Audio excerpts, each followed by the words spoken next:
16 de abril de 1988. La policía de California retira el cadáver de un empresario de Ohio de una consulta médica de la ciudad. Parecido por causas naturales.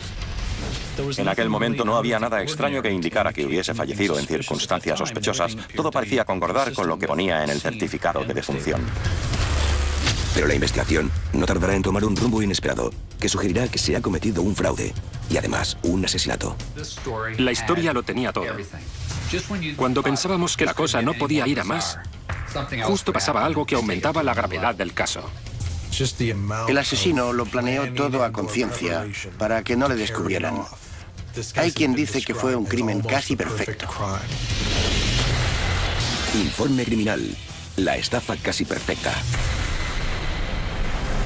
Columbus, Ohio, es una ciudad del medio oeste de los Estados Unidos. En 1986, Melvin Eugene Hanson, de 44 años, también conocido como Jim Hanson, y John Hawkins, de 24, acaban de llegar a la ciudad. Aunque son buenos amigos, además de socios, tienen un carácter totalmente opuesto. A Jim le gustaba mucho más estar solo. Estaba en el negocio de venta al por menor y había trabajado durante un tiempo para algunos centros comerciales del sur del país como vendedor de zapatos. No se hablaba con su familia. Jim era homosexual y al parecer cuando sus padres se enteraron de su condición no se lo tomaron demasiado bien, por lo que estuvieron muchos años sin hablarse.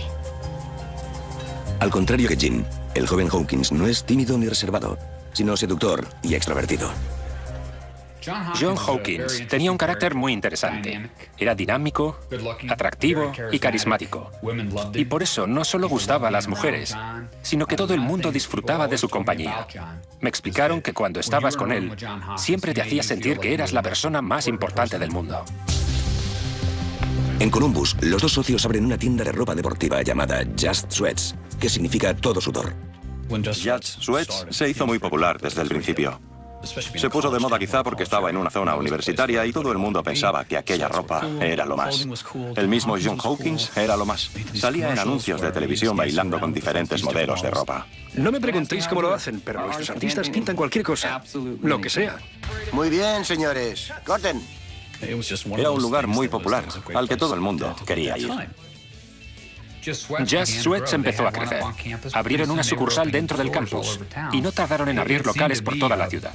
La empresa creció de forma extraordinaria desde el día de su inauguración. Ganaban mucho dinero, salían de fiesta en limusina, invitaban a copas y eran el alma de la fiesta en muchas discotecas de Columbus. Pero a finales de 1987, en la cima del éxito, Jim Hanson dice a sus empleados de Just Sweats que tiene problemas cardíacos. Deja el negocio en manos de su socio, John Hawkins, y emprende un largo viaje hacia su California natal. Le dijo a todo el mundo que estaba enfermo y que iba a morir. Unos meses después, sucede algo terrible. En Glendale, California, el número de emergencias recibe una llamada del conocido doctor Richard Box. Llama para informar del estado de su paciente, Jim Hanson. Cuando el doctor Box llamó al 911 para pedir asistencia, parecía como si el pánico se hubiese apoderado de él. Dijo que tenía un paciente al que le estaba dando un infarto y que necesitaba urgentemente que le enviaran una ambulancia a la consulta. Era una clínica bastante grande en la que nunca había nadie a esas horas de la mañana. Era sábado por la mañana y cuando llegó la ambulancia, apareció Box por la puerta trasera y, respirando muy agitado, acompañó a los enfermeros por las escaleras hasta su consulta. El paciente estaba estirado en el suelo. Tenía los pies sobre un cojín y no respiraba. Parecía que ya estaba muerto, pero aún así, el doctor Box insistió en que intentaran salvarlo, por lo que probaron a reanimarle con el desfibrilador. Sin embargo, nada pudo salvarle la vida. De acuerdo con el procedimiento habitual, tras una llamada al 911, dos agentes de policía también se personan en el lugar. El Dr. Box les asegura que el incidente ha empezado hace unas horas con una repentina llamada de madrugada.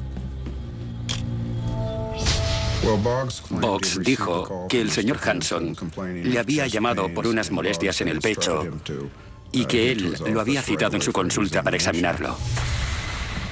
El médico dijo que cuando Hanson llegó a la consulta de madrugada, lo acompañó a la sala de reconocimiento para empezar la exploración. Entonces le tomó el pulso y le auscultó el corazón. El Dr. Box explica que dejó un momento la sala para ir a buscar algo. Y de pronto oyó el ruido de un golpe que venía de la sala de conocimiento. Cuando volvió a la sala, encontró a Melvin Hanson y parecía inconsciente. Dijo que Hanson se desplomó en el suelo y murió, a pesar de que trató de reanimarlo con un masaje cardíaco. Aunque el Dr. Box les muestra un archivo en el que consta que Jim Hanson tenía un largo historial de problemas cardíacos, los agentes sospechan de su versión de los hechos. Pensaron que no era normal que un médico en su sano juicio le dijera al paciente que describía un dolor fuerte en el pecho, que fuera a su consulta para que lo examinara, en lugar de mandarlo al hospital más cercano, sabiendo que tenía un largo historial de problemas cardíacos. También les extraña que el médico declare que trató de llamar al teléfono de emergencias y que no le atendieron, y que por eso la ambulancia no llegó a tiempo.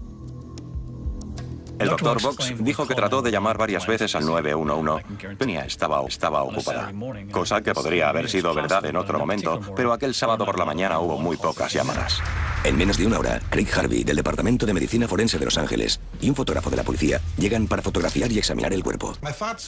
Cuando llegué a la escena del crimen, mi primera impresión fue que se trataba de una muerte natural. El fallecido era el paciente de aquel doctor y además tenía un largo historial médico. Había un archivo en el que constaban sus visitas médicas más recientes. Lo único que me extrañó un poco fue que el rigor mortis ya estaba bastante avanzado, cosa que me pareció un tanto prematura. Aunque como era un tipo de complexión más bien delgada, pensé que sería normal. Y no le di más importancia. En la ropa del difunto encuentran una billetera que contiene escasos documentos. En el interior de la cartera no había más que algunas tarjetas de crédito con el nombre de Melvin Eugene Hanson y una fotografía de un certificado de nacimiento de Ohio. No había ni un carné de conducir, ni ningún otro documento de identidad de los que normalmente la gente suele llevar en la cartera. Trasladan el cadáver al laboratorio forense de Los Ángeles, donde le toman las huellas dactilares y lo preparan para la autopsia. El forense encontró algo de tejido graso en el corazón, cosa que parecía confirmar la posibilidad de que Hanson hubiese fallecido tras sufrir un infarto. No había signos superficiales que indicaran que lo habían apuñalado o que le hubiesen disparado o matado de una manera u otra. No detectaron nada extraño. La causa de la muerte es oficialmente una cardíaca o una inflamación del miocardio. Teníamos un cadáver y a un doctor que nos enseñaba un expediente médico que indicaba que el difunto tenía un largo historial de enfermedades cardíacas. Por eso el forense la catalogó enseguida como una muerte natural. La noticia de la súbita muerte de Melvin Eugene Hanson pronto llega a oídos de su socio, John Hawkins, y de los empleados de Just Sweats. John se encontraba en Columbus cuando le informaron de que Jean había fallecido. Dio la noticia a los empleados que trabajaban para él en el Just Sweats. Estos se entristecieron por la muerte de Jean. A todos los trabajadores del Just Sweats les gustaba Jean. Estoy convencida de que el dolor que mostraron al enterarse de su fallecimiento fue real. El testamento de Jean Hanson indica que este cede la totalidad de su patrimonio a su socio comercial, John Hawkins. John Hawkins, al enterarse de que su socio había fallecido, rápidamente se puso en marcha y llegó a Glendale al día siguiente. Entonces se hizo cargo del difunto y se aseguró lo incineraran cuanto antes. El señor Hawkins contrató los servicios de una funeraria para que incineraran el cadáver. Pero al ver que los trámites se alargaban, encargó el trabajo a otra empresa que tardaba menos para poder regresar cuanto antes a Ohio. El 29 de abril de 1988, unas 2 semanas después de la muerte de Theo, John Hawkins presenta su certificado de defunción a la aseguradora, con la que Jim Hawkins tenía contratada una póliza. Melvin Hanson tenía contratados varios seguros de vida por un valor de más de $1 millón. El beneficiario de estas pólizas era John Hawkins. John Hawkins recibe muy pronto un primer cheque de $1 millón. Sin embargo, un agente de la aseguradora se prepara para cerrar el expediente cuando se percata de que el criterio de identificación del cadáver no está bien explicado. Miró los papeles y decidió que tenía que verificar cómo lo habían hecho. Por eso decidió llamar al laboratorio forense que se había encargado de identificar el cadáver y preguntó cómo habían llegado a la conclusión de que era Jim Hanson.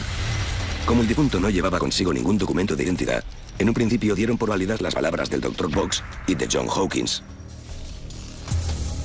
Pero para poder cerrar el expediente, la aseguradora solicita que corroboren la identidad de la víctima mediante una fotografía con las huellas dactilares. La policía de Glendale decidió ponerse en contacto con el Departamento de Vehículos de Motor de California para solicitar una copia del permiso de conducir del fallecido, porque sabían que podían tener una guardada. La idea era comparar la fotografía del permiso de conducir con la del cadáver que encontraron en la consulta del Dr. Box. Pero cuando obtienen la fotografía de Jim Hanson, hay una clara discrepancia. Al cabo, nos enviaron las fotos, pero parecían pertenecer a un hombre de 40 años o más, con la barba y el cabello canoso. Sin embargo, la fotografía del difunto mostraba a un hombre con el pelo de un color más bien rojizo, mucho más joven que el de la otra foto y con el pelo largo. Para mayor seguridad, solicitan las huellas dactilares de Jim Hanson y las comparan con las huellas que obtuvieron del cuerpo encontrado en la consulta del Dr. Box. Estas tampoco concuerdan. Conscientes de que el fallecimiento de Jim Hanson ha resultado ser un engaño, desde la empresa aseguradora intentan anular el pago del cheque del seguro de vida de $1 millón, pero descubren que John Hawkins lo hizo efectivo en cuanto lo recibió y es imposible de recuperar. La última vez que alguien vio a John Hawkins fue cuando este abandonaba Columbus con una bolsa en la que guardaba $1 millón en efectivo. Luego dejó el coche en el aeropuerto y Lo que a simple vista parecía una muerte natural, se ha convertido en algo mucho más siniestro. Pensé que teníamos que abrir una investigación de inmediato por el fraude del seguro de vida y que posiblemente también estábamos ante un asesinato. Uno de los problemas que teníamos era que sabíamos que el difunto no era Melvin Hanson, ya que las huellas no coincidían. ¿Quién era entonces el fallecido? ¿Dónde se encontraba en realidad Melvin Hanson? ¿A dónde había ido John Hawkins? La policía no tardará en descubrir la identidad real del cadáver en la consulta del Dr. Box, así como nuevas pistas que descubrirán una conspiración para perpetrar el crimen perfecto. Agosto de 1988. En California, las autoridades tratan de atar cabos en un extraño caso de fraude. Se desconoce la identidad real del cadáver que en un principio se atribuyó al empresario de Ohio, Jim Hanson. Este, igual que su socio John Hawkins y el $1 millón que ha cobrado con su seguro de vida, están en paradero desconocido. Hay quien sospecha que puede tratarse de un homicidio, pero de momento no hay pruebas de que el hombre misterioso haya sido asesinado. Por el momento, aunque las huellas dactilares concordaran, el laboratorio forense había determinado que se trataba de una muerte por causas naturales, por lo que no estaba denunciado como homicidio en el estado de California. La única pista que teníamos era que el cuerpo se había identificado de forma errónea. Nuestro primer cometido era descubrir quién era esa persona en realidad. Desgraciadamente, el cuerpo del difunto ya había sido incinerado y por lo tanto no podíamos volver a examinarlo. Lo que sí teníamos eran sus huellas dactilares, además de fotografías suyas. Así que empezamos a investigar para tratar de descubrir su verdadera identidad. Comenzamos comprobando los informes de desaparecidos. Mientras los investigadores tratan de identificar al difunto, la empresa que abonó la cantidad estipulada en el seguro de vida presenta una demanda en Ohio contra el desarrollador John Hawkins y exige que devuelva el dinero de inmediato. Al mismo tiempo, Jazz Sweats, la cadena de tiendas de ropa fundada por los dos socios, se declara en bancarrota y pierde todos sus fondos. El estado financiero en el que se encontraba Jazz Sweats era como el de un castillo de naipes a punto de derrumbarse, y eso es precisamente lo que ocurrió cuando John Hawkins se dio a la fuga. La empresa tuvo que cerrar. Los medios de comunicación informan de la noticia dando por hecho que John Hawkins se ha dado a la fuga y se ha llevado tanto el dinero del seguro como el de la empresa. Pero aún no está claro qué ha ocurrido con Jim Hanson. Mientras tanto, en California, los investigadores consiguen el primer gran avance en el caso. Tras examinar cientos de informes de desaparecidos, al fin encuentran el de un contable de 32 años llamado Ellis Green, al que vieron por última vez en un local de ambiente la noche antes de que se comunicara el fallecimiento de Jim Hanson. La descripción de la ropa que llevaba esa noche coincide con la que tenía puesta el fallecido en la consulta del Dr. Box. El investigador tuvo una corazonada cuando dio con el informe de desaparición y vio que el tipo llevaba botas y una camiseta a rayas. Luego, enseñaron a los familiares y amigos de Ellis Green las fotos del hombre tendido en el suelo que sacaron en la consulta del Dr. Box el día del incidente. Y todos ellos confirmaron que el difunto no era Melvin Hanson, sino Ellis Green. A pesar de que en el informe de la autopsia de Ellis Green consta que murió de forma natural, la policía emprende una investigación por un posible caso de homicidio. Sabíamos que estábamos ante un caso grave de fraude. Lo difícil era demostrar que también había habido un homicidio. No creíamos que Ellis Green, a su temprana edad, hubiese muerto de un infarto. Cuando piden explicaciones al Dr. Box por el hecho de que el cuerpo que identificó como Jim Hanson es en realidad a otro hombre, el neurólogo dice ser inocente y afirma que a él también le han engañado. El Dr. Box dijo que el hombre que murió en su consulta era la persona que siempre había conocido como Jim Hanson. Alegaba que él también había sido víctima de la muerte había sido del todo natural y que por su parte hizo todo lo que pudo por reanimar al paciente, aunque desgraciadamente no logró salvarle la vida. Pero la policía sospecha que el Dr. Box sabe más de lo que parece. Descubren que está en apuros económicos, así que habría tenido motivos para participar en la estafa. En muchos sentidos, bajo una actitud aparentemente profesional, parece estar llevando una doble vida. La policía descubre que para llegar a fin de mes, fabrica y distribuye drogas de diseño en su propia consulta. El doctor Richard Box era un médico muy respetado de Glendale, California. Estaba casado y tenía hijos. Pero en un momento de su vida, abandonó a su familia para aceptar su homosexualidad y empezar una nueva vida. Al mismo tiempo, su trabajo empezó a decaer hasta que se encontró en apuro. Sabemos que su situación financiera era bastante desesperada y que llegó un momento en que no podía hacer frente a sus facturas. Estaba claro que muchas de sus actividades eran del todo inapropiadas. A la luz de la investigación, descubren otro incidente reciente que involucra a un hombre llamado Barry Pomeroy, al que Box conoció en ambiente 2 semanas antes del suceso del cadáver en la consulta. Barry Pomeroy era un hombre de la zona de West Hollywood y llevaba unas cuantas semanas saliendo con el Dr. Box. En una ocasión, este lo llevó a Glendale, le hizo pasar a su consulta y le dijo que estaría encantado de hacerle un reconocimiento físico. Barry Pomeroy no dudó en aceptar la invitación y entró en la sala con el médico. En un momento dado, mientras le realizaba el examen físico, el doctor se abalanzó sobre Barry Pomeroy con un taser en la mano y, de hecho, logró atestarle una descarga eléctrica en la nuca. Este recuperó la energía y se defendió del Dr. Box, que trataba de atacarle de nuevo con el arma paralizante. Finalmente, el Dr. Box cesó el ataque y se disculpó. Aunque Barry Pomeroy presentó una denuncia ante la policía, la acusación no prosperó. En aquella época, el médico aún no tenía antecedentes, ni ningún motivo aparente para que la policía de Glendale sospechara que hubiese cometido alguna infracción. Como además no había pruebas que demostraran la agresión, al final lo dejaron en libertad. La percepción del incidente ha cambiado con el reciente fallecimiento de Ellis Green hace unas semanas. La policía cree que ese ataque podría haber sido un primer intento frustrado de conseguir un cadáver suplente para cometer el fraude.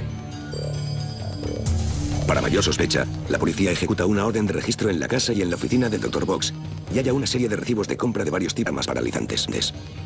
El Dr. Box y su novio se encontraban presentes en el momento en que ejecutaron la orden de registro. Cuando leyó la orden y vio lo que estábamos buscando, el doctor se puso insolente y se burló de que sospecháramos que podía estar involucrado en un caso de asesinato. Pero con el tiempo la investigación seguirá avanzando. Sobre todo a partir del momento en que aparezcan pistas sobre el paradero de Jim Hanson. Septiembre de 1988. En California, las autoridades investigan la estafa a una compañía de seguros por parte de los empresarios Eugene Hanson y John Hawkins.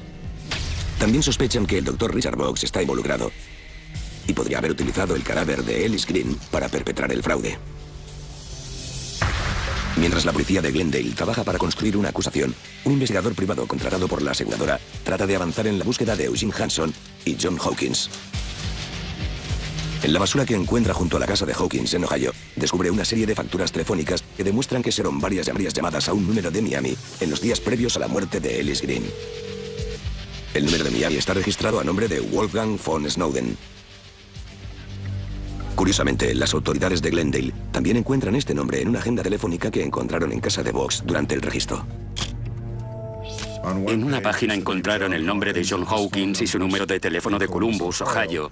Y en otra página estaba el nombre de Wolfgang von Snowden y su número de Miami. John Perkins, de la policía de Glendale, viaja a Miami para tratar de encontrar a Hanson.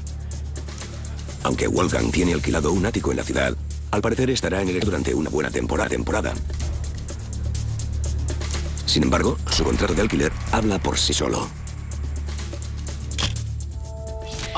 En su contrato de alquiler, sus referencias venían de parte del Dr. Richard Box y John Hawkins. Y al final se descubrió que Wolfgang von Snowden era en realidad Gene Hanson. Descubren que el número de seguridad social de Wolfgang von Snowden y el del desaparecido Eugene Hanson solo tienen un número de diferencia y que tienen la misma fecha de nacimiento. Cuando le enseñé a la gente de la inmobiliaria la foto del hombre al que conocíamos como Melvin Hanson, este lo identificó como Wolfgang von Snowden. Todo parece indicar que Gene Hanson ha estado viviendo en Miami durante los últimos meses, haciéndose pasar por extranjero.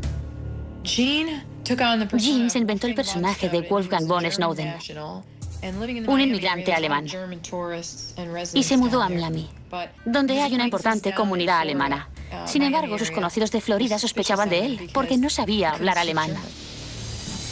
El agente inmobiliario que alquiló el ático a von Snowden también le dice a John Perkins que le proporcionó a su cliente el nombre de un cirujano plástico de la ciudad. Según el cirujano plástico, le realizó una reconstrucción facial a Wolfgang von Snowden. Le operó los ojos para que pareciera más joven y creo que le quitó las patas de gallo.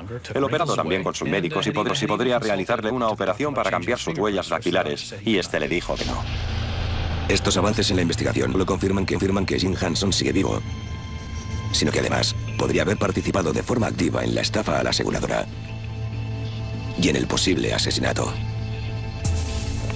Estaba claro que se trataba de una conspiración realizada para poder estafar al seguro, que el caso era mucho más grave de lo que nos habíamos imaginado y que los tres hombres estaban involucrados. No eran empresarios, sino estafadores. Y probablemente no abrieron Lara con la intención de hacer dinero con ella, sino como tapadera para perpetrar sus estafas. Mientras la policía anda en busca de los dos socios estafadores, también trata de conseguir más elementos que respalden la acusación contra el tercer sospechoso, el Dr. Richard Box. Es la primera vez que el cuerpo de Ellis Green pertenecía a Gene Hanson. Tiene su inocencia.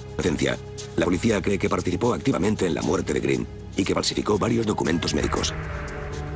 El historial de problemas cardíacos fue primordial para que los forenses declarasen que murió de forma natural. Varios de nosotros comprobamos el expediente médico y coincidimos en que era falso, pero en realidad representaba el largo historial de problemas cardíacos que tenía el señor Hanson. Había notas, visitas, electrocardiogramas y todo lo que contendría el archivo real de un paciente con problemas de corazón. Pero la cuestión era, ¿cómo podíamos demostrar que un expediente clínico tan bien elaborado era falso y se había creado solo para engañar a los forenses? Analizan con detenimiento los 3 electrocardiogramas que contiene el expediente. Visité a distintos médicos especialistas en GIA para que miraran los electrocardiogramas y me dijeran si con ellos podían saber si el paciente era propenso a sufrir un infarto o si había algún elemento que indicara que tenía algún tipo de problema de salud. Todos ellos me dijeron que no, que era muy difícil saber si había algo que estuviese fuera de lo normal y que tan solo podían decirme que podría ser que la persona sufriese de taquicardia sinusal, es decir, que el corazón le latía un poco más rápido de lo normal. Poco más pudimos sacar en claro, así que fue bastante frustrante. John Perkins está convencido de que la historia clínica es fraudulenta, pero no puede demostrarlo. Con la esperanza de hallar algo que los médicos hayan pasado por alto, repasa el archivo una noche en la oficina. Sacó los 3 electrocardiogramas, que en teoría reflejaban 3 exámenes del señor Hanson, realizados en 3 ocasiones distintas a lo largo de unos cuantos años. Entonces, cogió las 3 hojas y se fijó en que los bordes no eran uniformes y que el médico las había arrancado de algún lugar. Entonces, se percató de que las hojas encajaban entre sí, lo cual indicaba que no se trataba de 3 pruebas realizadas en fechas distintas, sino que habían sido impresas una tras otra y que Box las había separado manualmente y las había fechado de forma fraudulenta. Este descubrimiento fue crucial para la investigación, ya que demostraba que Box había falsificado el historial médico y que lo había usado para engañar a los forenses. Los electrocardiogramas revelan la participación del Dr. Box en el fraude de la aseguradora. Ahora los agentes deben encontrar una manera de demostrar que Ellis Green fue asesinado, aunque ya no tengan la posibilidad de analizar su cuerpo. Octubre de 1988. La policía de California está en busca de los empresarios Melvin Eugene Hanson y John Hawkins, que han estafado a la compañía de seguros fingiendo la muerte de Hanson. El tercer sospechoso es el Dr. Richard Box, de quien la policía cree que participó de forma activa en el asesinato de un contable llamado Ellis Green para utilizar su cuerpo en la estafa. Las autoridades conocen el alias y el número de teléfono que estuvo usando Jim Hanson en Miami durante el mes previo a su supuesto fallecimiento, y empiezan a buscar pruebas documentales de la conspiración entre los 3 hombres. Recopilamos una lista con las llamadas telefónicas entre los 3 individuos, tanto de la zona de Glendale como de Columbus y Miami. Las introdujimos en una base de datos y luego vimos para empezar a atar cabos. Revisamos más de 10.000 llamadas realizadas en aquella época para saber más acerca de la conspiración. Como sospechaban, el número de llamadas entre los 3 hombres se multiplica en los días cercanos a las fechas de los sucesos más relevantes del caso, como el día del ataque fallido del Dr. Box a Barry Pomeroy. En los registros de las llamadas, pudimos ver que había un patrón que se repetía. Había llamadas realizadas la noche en que Box encontró a Barry Pomeroy en el bar. Luego había otras justo antes de que el Dr. Box se lo llevara hasta su consulta, y también poco después del intento de asesinato de Barry Pomeroy. Tan solo con mirar la lista, me podía imaginar a los 3 hombres, Hanson, Hawkins y Box, hablando sobre la operación. Fue una conspiración muy bien coordinada, que los 3 participantes supieron mantener en secreto, ya que ninguno de ellos llamó a terceras personas. Solo se llamaban entre ellos. El patrón de llamadas se hizo aún más evidente cuando asesinaron a Ellis Green. Además, una llamada que consta en la cuenta de la tarjeta de crédito del Dr. Box se realizó desde un bar a tan solo 2 calles del lugar en el que Ellis Green fue visto por última vez la noche de su desaparición. También llama la atención una breve llamada que John Hawkins realizó desde Ohio a un número desconocido de Glendale, la misma mañana en la que Ellis Green apareció muerto. No sabíamos a quién pertenecía el número de Glendale, pero lo comprobamos y descubrimos que se trataba del número de un hotel de la ciudad. Así que los investigadores se presentaron en el lugar y descubrieron que, al mismo tiempo que la ambulancia se dirigía a la consulta del Dr. Box, el señor Hanson entraba en el hotel y se registraba con su nombre falso, Eugene von Snowden. La llamada de teléfono de 1 minuto situaba al señor Hanson en Glendale en el momento del asesinato, en lugar de en Miami, donde en un principio creyeron que se encontraba. Entonces, elaboramos la teoría de que el Dr. Box y el señor Hanson fueron de bar en bar en busca de alguien más o menos parecido al señor Hanson y conocieron al señor Green, que de algún modo lo atrajeron a la consulta y al final lo asesinaron.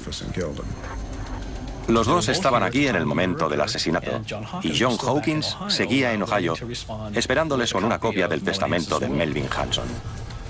Los registros de vuelos confirman que Jim Hanson voló hacia Los Ángeles con su verdadero nombre un día antes de que fingieran su muerte y que volvió a Miami al día siguiente con el nombre de Wolfgang von Snowden.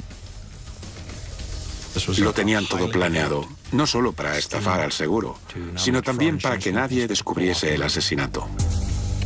Aunque existen pruebas circunstanciales que demuestran que hubo una conspiración, hay algo que todavía no encaja. El hombre al que en un principio identificaron como Jim Hanson y que en realidad era Ellis Green, falleció de una supuesta insuficiencia cardíaca. Lo que más nos traía de cabeza era que la muerte se catalogó de muerte natural. No se puede acusar a alguien de asesinato a menos que el forense te diga que la persona fallecida murió como resultado de un homicidio, es decir, a manos de otra persona. Necesitábamos que alguien refutase lo que decían los informes del forense de que había sido una muerte natural. Aunque el cuerpo fue incinerado, la policía tiene la esperanza de obtener una segunda opinión. Enseñan las fotografías y los tejidos que tenían guardados de la autopsia original al cardiólogo Michael Fishbein, un reconocido especialista en la materia. El doctor Fishbein lo miró todo y a los 2 minutos concluyó que esa persona no había muerto por una insuficiencia cardíaca. Lo difícil ahora sería convencer a los forenses. El doctor Fishbein nos proporcionó una serie de documentos y ejemplos para que viéramos carditis, coatis, cuando el paciente ha fallecido. E incluso yo, que soy un completo ignorante en el tema, vi que aquello no tenía nada que ver con el caso de Green. Los forenses lo reconsideraron y al final cambiaron la causa de la muerte a indeterminada. Aunque el hecho de que la causa de la muerte sea indeterminada abre la posibilidad de que haya habido un homicidio, la policía espera poder concretarla un poco más. El doctor Michael Baden, otro especialista, también les ofrece su opinión. Tomamos muestras de todos los tejidos del cuerpo de Ellis Green que había preservados. Miró los electrocardiogramas, el informe del forense, el informe del médico, y cuando llegó a las fotos que tomaron del cuerpo sin vida de Ellis Green, se dio cuenta de que su aspecto era un tanto sospechoso. La piel de la cabeza tenía un tono de color azulado por causa de un fenómeno llamado cianosis. Eso indicaba que, justo antes de morir, Green había sufrido falta de oxígeno. Michael Baden llegó a la conclusión de que aquel hombre había muerto de asfixia. Aunque aún se desconoce el paradero de Jim Hanson y John Hawkins, la policía cree que ya dispone de pruebas suficientes para detener a los 3 sospechosos por tramar una conspiración para cometer un delito de fraude y un asesinato. Había 3 personas involucradas en el caso y todas ellas eran necesarias para llevar a cabo la operación. Melvin Hanson era la supuesta víctima, el miembro que tenía que morir. Hawkins era el cerebro de la operación y finalmente el Dr. Box fue el brazo ejecutor del asesinato. 29 de enero de 1989. De repente, en Texas, el caso da un giro inesperado. En el aeropuerto de Dallas, los agentes de aduana divisan a un hombre sospechoso que desembarca de un avión procedente de Acapulco. Los agentes de inmigración lo miraron y pensaron que tenía pinta de traficante de drogas. Así que lo retuvieron y empezaron a comprobar todas sus pertenencias, entre las que había $14,000 en metálico que no había declarado. Pero lo que de verdad hizo sonar las alarmas fue que tenía 16 documentos de identidad distintos, entre los que se encontraba el de la víctima de asesinato, Ellis Henry Green, y además llevaba un libro de la biblioteca del condado de Dade, Florida, sobre cómo cambiar tu identidad. Cuando los agentes introducen en la base de datos los nombres de los documentos de identidad, entre los que se encuentra el de Wolfgang von Snowden, se dan cuenta de que el hombre al que acaban de detener es en realidad Melvin Jim Hanson. Me pareció algo realmente increíble que aquel hombre regresara del extranjero cargado de objetos tan sospechosos y que no se hubiese preparado mejor para entrar en el país sin que le descubrieran. La policía de Texas pone a Hanson en prisión preventiva y en Glendale, California, se apresuran a detener al Dr. Richard Box antes de que huya o destruya otras pruebas. Cuando trajeron al Dr. Box a comisaría, me senté frente a él y le informé de sus derechos. La verdad es que se mostró muy arrogante conmigo. Decía que él era médico y yo no, y que de lo que hablaba. El interrogatorio no iba a ninguna parte. Se negaba a responder a cualquier pregunta que le hiciésemos, así que al final tuvimos que abandonar sin conseguir que hablara. Hacen públicos los cargos contra los 3 hombres. Todo indicaba que el Dr. Box y Melvin Hanson estaban presentes y cometieron el asesinato de Ellis Green. Por eso les acusamos de asesinato. Pero aunque Hanson y Box se encuentran detenidos, John Hawkins, el hombre de 26 años que es considerado el cerebro de la operación, sigue en paradero desconocido. Encontrar a John Hawkins fue una ardua tarea. Yo lo describiría como un camaleón que se adaptaba a cualquier entorno. Podía hacerse pasar por cualquier persona y gracias a su carácter, todo el mundo le creía y confiaba en él. Tenía la habilidad de ganarse la confianza de cualquiera. Sabía cómo atraer a las mujeres y flirteaba cada día con una chica diferente. Pero será su actitud mujeriega lo que le impida mantenerse oculto. Los agentes no tardarán en dar con la primera pista que los conducirá hasta su paradero. Febrero de 1989. Jim Hanson y el Dr. Richard Box han sido detenidos y acusados de fraude y asesinato.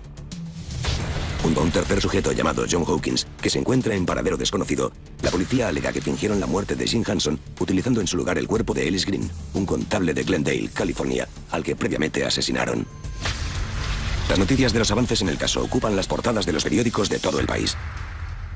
Mientras esperan la extradición de Jim Hanson a California, comienza el juicio al Dr. Box. Uno de los grandes interrogantes era, ¿hubo realmente un asesinato? Sus médicos aseguraban que la muerte había sido por causas naturales y los nuestros decían que lo habían asesinado, por lo que estuvimos en una batalla constante durante todo el proceso. En cualquier caso, la historia clínica falsificada por el Dr. Box supone una prueba fulminante. Según el testimonio de una secretaria de su propia consulta, el médico conocía desde hacía tiempo al verdadero Jim Hanson. El Dr. Box aseguraba que el hombre que falleció en su oficina era la única persona a quien él conocía como Jim Hanson. Pero la recepcionista no tenía ni idea de quién era aquel hombre. Identificó una fotografía del verdadero Jim Hanson, por lo que su testimonio fue crucial a la hora de desmontar la historia del médico. Gracias a ella pudimos revelar ante el juez todo el entramado de la operación y demostrar que los tres hombres habían actuado juntos. El 12 de julio de 1990, el Dr. Box es declarado culpable de todos los cargos y condenado a cadena perpetua sin posibilidad de libertad condicional. Mientras la fiscalía prepara la acusación para el juicio de Jim Hanson, continúa la búsqueda del tercer conspirador, John Hawkins. Salí 3 veces en un conocido programa de televisión para pedir a la población que nos ayudara a encontrar a John Hawkins. Aunque nos llamaron algunas personas que habían estado con él, no conseguimos ninguna información que nos indicara su paradero. En verano de 1991, cuando las televisiones europeas emiten un programa sobre el desaparecido Hawkins, la policía recibe una pista prometedora. Un hombre que llama desde Ámsterdam afirma conocer a John Hawkins, aunque el fugitivo ya no se identifica con ese nombre. Según él, Hawkins ahora se hace pasar por inglés y está de viaje por el Mediterráneo con su hijo. Le preocupaba mucho la seguridad de su hijo, que en esos momentos estaba viajando con Hawkins. Los dos hombres navegan a bordo de un catamarán y se dirigen a la isla de Cerdeña. Las autoridades contactan de inmediato con el Departamento de Investigación Penal de la Oficina de Inteligencia Naval de Cerdeña. No tardaron ni un día en encontrar el catamarán, que estaba amarrado en un pequeño embarcadero. También vieron a Hawkins saliendo de un coche estacionado en el aparcamiento del puerto y dirigiéndose a la embarcación, donde finalmente lo detuvieron. Sus huellas dactilares no se encuentran en ningún registro policial de Italia, pero confirman que se trata de Hawkins gracias a un elemento distintivo. Lo identificaron gracias a un vitíligo que tenía el señor Hawkins. Un vitíligo es un trastorno en el cual se desarrollan manchas blancas en la piel, y en el caso del señor Hawkins lo tenía en la zona de los genitales. Aquella era la única característica física con la que sabían que podrían identificarlo. 3 años después de darse a la fuga, el presunto cerebro de la operación de fraude y asesinato es detenido. Melvin Eugene Hanson y John Hawkins son procesados por los mismos cargos por los que condenaron al Dr. Richard Box: asesinato, fraude y conspiración. Los sometieron a un juicio conjunto. Las pruebas que presentamos fueron casi las mismas que las que utilizamos en el juicio de Box, y también citamos a los mismos testigos que todavía estaban disponibles. Hanson admitió haber estado en la consulta del médico en el momento en que creemos que asesinaron a Ellis Green. Jamás admitió haber estado en la misma habitación que el Dr. Box y Ellis Green, y asegura que oyó desde la sala de espera unos ruidos extraños en el interior. Nos extrañó bastante que admitiese haber estado en la consulta del médico en el momento del asesinato. Por otro lado, Hawkins alega que estaba en Ohio en el momento del asesinato y que no sabe nada del crimen. Algo que John Hawkins trató de dejar claro desde el principio era que él no tenía ni idea de que iban a asesinar a alguien para cometer el fraude, y que lo que él tenía entendido era que robarían un cadáver de una morgue o de algún otro lugar. A ambos los condenaron a cadena perpetua. A uno de ellos por conspirar en el asesinato y al otro por el propio asesinato. El Dr. Richard Box estaba enfermo de SIDA y falleció en 2003, pero Melvin Jim Hanson y John Hawkins permanecen entre rejas en una cárcel de California. La condena no recuperará la vida de Ellis Green, el hombre al que utilizaron en su intento de cometer el crimen perfecto. De no haber sido por las diversas personas que contribuyeron a la investigación, jamás habríamos descubierto cómo se desarrolló la compleja operación y los criminales habrían seguido con sus vidas tras cometer el crimen perfecto.